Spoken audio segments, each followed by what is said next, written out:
Hi, my name is Alex. I'm the Director of Product here at Rocky Mountain Bicycles, and I want to tell you all about our revolutionary Powerplay bikes. Powerplay is our name for our electric bike range. And Powerplays are full power, full capacity bikes. So today there's a few different categories. There's these low power, smaller batteries. And for us, Powerplay is, as I said, is full power, full capacity. Rocky Mountain actually has a sister company that we developed e-bike drives for over a decade ago. And those have evolved on various other brands. And we took some of that core knowledge, some of those core technologies, and developed the Dynamy 3.0 system. We felt at the time when we launched the Powerplay bike that the off-the-shelf systems available on the market just had too many compromises baked in. When we wanted to launch our very first e-mountain bike, we wanted to pull no punches, make sure it was world-beating, and we couldn't start out of the gate with a bunch of compromises. If you use a one-size-fits-all solution, it doesn't really fit anyone that great. So really what we wanted to do was design the bike first, build the bike we wanted, and then design the drive system around it, as opposed to the other way around. If you're handed a third-party system, here's your brick, figure out how to build a bicycle around it. We went the other way around. We said, here's the bike we want, suspension pivots here, geometry like this, ride characteristics. Right, how are we going to power this thing? At the time when we designed the Dynamy 3.0 system, we surveyed the landscape and we came to the conclusion that it was littered with shopping carts that looked like bikes. And really there was a ton of room for improvement for true performance e-mountain bikes. So the Dynamy 3.0 system is comprised of a few different things. Number one is a fully integrated battery in the down tube. Number two is a quiet and powerful mid-drive e-mountain bike motor. I say e-mountain bike because it took into consideration the realities of mud, harsh impacts, etc., etc. We use a compact remote on the handlebar that gives you just enough information and nothing more, paired with an app on your phone. So if you need to see more information, more data, you want to use mapping features, etc., that's all available on your smartphone. Some of the features of a Dynamy 3.0 bike are, first and foremost, large capacity battery. So we have one of the bigger batteries on the market, rings in at 672 watt hours. And watt hours is like the size of your gas tank, dictates how far you can go. So a lot of our competitors started at around 500, now maybe around 630, 625. So all our bikes come equipped with a 672 watt hour battery. So that allows you to go further and higher. Number two is it's overtime pack compatible. We've designed a secondary external battery that allows you to go even further than before. It's a 330 watt hour additional power source for your bike that bolts on where the water bottle would go. Number three is fast charging. It's dramatically faster than competition. So you can get 80% of your battery charged in only 2 hours, or 2 hours and 10 minutes. And 80% of 672 is 500 watt hours.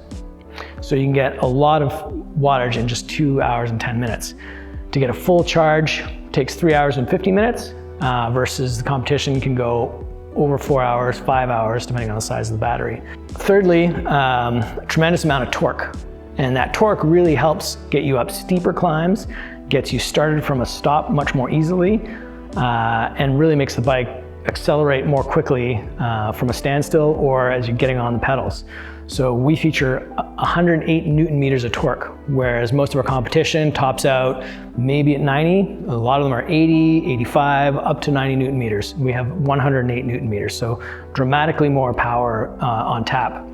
While it's rated as 250 nominal, which means that it puts out 250 watts of power without heating, and that's its nominal power, it can see maximum output up to 770 watts, whereas most of the competition, again, tops out around 500 or so.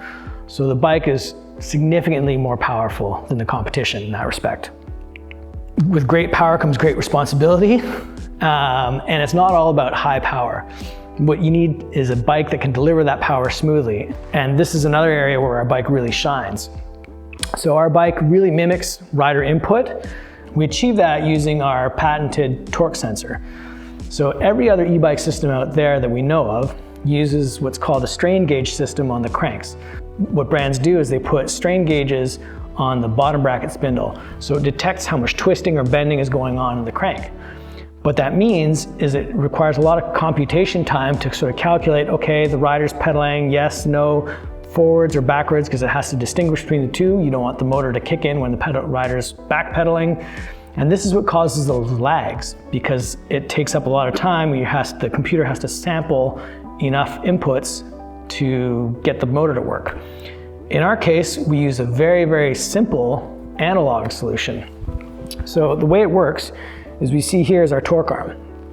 Attached to the torque arm is a magnet, and on the casing of the motor is a magnetic field sensor. So as soon as you apply pressure to the pedals, you can see the torque arm moves. So the magnet moves in relation to the magnetic field sensor, and the closer it gets to the sensor, the more power the bike delivers. So in other words, you can go from pressing very gently on the pedals, you can see you get a very light deflection, or if you press hard, you get a big deflection. So the bike knows exactly how much you're pushing at all times. At the same time, the second you let go of the pedals, returns to zero. So there's no heavy computation time. It's a very, very simple, elegant solution to a complex problem. And this is what makes our bikes feel the way they do. And this is something that no one else has been able to come close to achieving. One of the other really nice benefits of the Dynami 3.0 system is it's shop serviceable. And I say that for a number of reasons. Probably the biggest reason I say it's shop serviceable is that the bottom bracket is actually in the frame where it belongs. So the drive system, the mid-drive motor, does not include the bottom bracket, unlike every other system out there. So there's a number of reasons for that. Number one is shop serviceable. Any shop can replace bottom brackets on this using traditional shop tools. It's a press-fit BB92 system, no problem. Every shop can manage that. Whereas our competitors, God forbid you wear out a bottom bracket, you have to remove the motor, send it away for service, and get it back simply for a worn out bottom bracket. The other big advantage of this system is that if you include the bottom bracket in the drive system, in the motor of the bike, every time you crank on the pedals, it means you're torquing on the motor mounts. All that force is going through the motor mounts and trying to make them sway every time you pedal. And this is where we've seen bikes get creaky over time, ovalizing motor mounts, that sort of thing, because every pedal stroke, you're trying to push that motor out of the way. Whereas in our system, all that pedaling force goes into the frame where it belongs. There's also a number of key components in the motor that are also shop serviceable. Transfer clutch bearings, transfer chains, that sort of stuff. As these items wear, shops can replace them using traditional shop tools. There's not a matter of having to remove the motor and ship it away every time you want to maintain it. You can also see here the mid-drive slider. Now what this does is it redirects chain forces to allow the suspension to work properly. So rather than the chain pulling straight from here to the rear cogs, it gets directed by here. And this chain slider moves up and down depending on your gear combination. And that's what allows our suspension to work perfectly with our motor system. Now this slider is a consumable. This is a wear item. As you go, a groove will form in the slider. These are available as a simple replacement part. Just remove, replace when it's worn. What we look for is a groove. Once it's past 4 millimeters deep, it's time to change out your slider. With regular maintenance, cleaning your chain as you should with any mountain bike, you should get a long life out of these sliders. So I've taken the cover off the non-drive side to show you guys another key feature of the bike. Underneath this cover here, what you find is our transfer chain. The system relies on a small pitch Japanese transfer chain. And why is this important? It's because our motor is quiet. It makes a huge difference. Other bikes under load, you start climbing a hill, high speed, whatever it is, you get this whine of the gearbox system. It sounds like an angry RC car. Whereas our bike, deadly quiet. So as you're climbing a hill under load on our bike and you have a buddy next to you on one of the competition's bike, what you hear is an immediate difference. From their bike, you get a high-pitched whine from the gearbox meshing, and our bike, you get a natural bicycle noise of chain going over it. It's much more quiet, doesn't disrupt from the ride, and it sounds and feels like a mountain bike. As I said, the bike's got not one but two apps. There's the rider app and the dealer app. Now the rider app features all the traditional bicycle computer functions, trip distance, elevation change, all that sort of thing. We also have navigation ability with it, so you can download GPX tracks, you can follow navigation cues, and probably the most important thing about the app is that you're able to customize your motor settings with it. So you can increase or decrease the bike's output depending on how you want it to ride. So for example, the bike has three power modes. There's Eco, Trail, and Ludicrous mode. And out of the box, the bike is preset at 40% available power for eco, 60% available for trail, and 100% for ludicrous. But let's say you want to go for a really long extended ride, you can drop those levels. You can drop it down to 20, 40, 60, for example. And you can tailor the output of the motor depending on what you want to ride. It also has a host of other alerts. It can tell you when to drink. It tells you when a phone call is coming in. All sorts of things like that. So it's a really neat rider app that's available. As far as the dealer app goes, it's most useful as a diagnostics tool. You can see live data from the bike, see temperatures and voltages, that sort of thing. So it really helps as a troubleshooting tool should your bike have any issues. At a manufacturing level, when we create the bikes, we upload all the information into a cloud, which shows the bike's history, its errors and issues, and the apps connect and speak to each other via the internet. So we use the Dyname 3.0 system on a number of different platforms. The Altitude Powerplay is a 150mm travel bike featuring a 160mm travel fork and 27.5 wheels. It's available in both carbon and aluminum builds. The Instinct Powerplay is our big epic ride, exploration, get out, enjoy the scenery, kind of all mountain trail bike. So the Instinct features 140mm of travel and 29-inch wheels for that sort of go far mentality. We also have the Instinct BC Edition Powerplay. That bike is aimed more at sort of high speed, big travel. It's the bike that our EWS e-riders are racing over in Europe.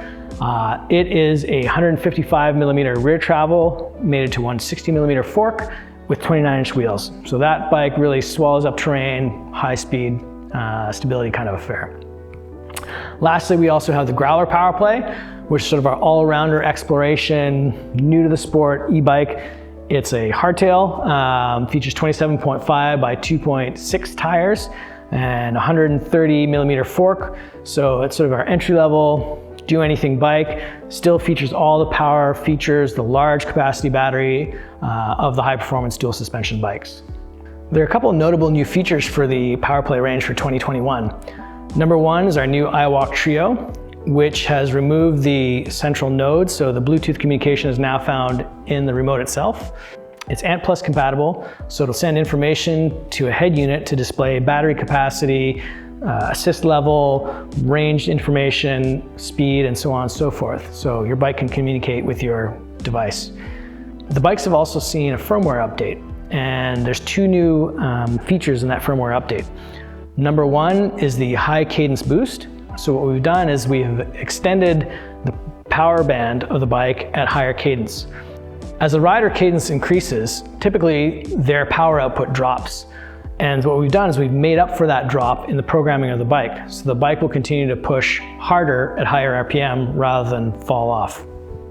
The other firmware update that we've done for 2021, we've extended the power band in that the bike will go longer in its battery at full power. In the past, the power started to ramp down around 50% of battery capacity to be able to make sure that you have enough capacity to get home. It gently ramped down the power.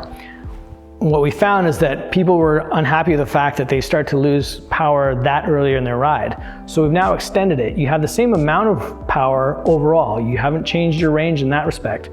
We've dropped the initial output ever so slightly, and we've given it back to you later on in the ride. So you shouldn't feel a power drop until much further into your battery's life. I believe the power drop is now somewhere around the 75 or 80% mark. It'll begin to ramp down. The only difference is the ramp down becomes more dramatic as opposed to a gentle slope from 50%. That's our Powerplay range in a nutshell. Hope to see you out on the trails.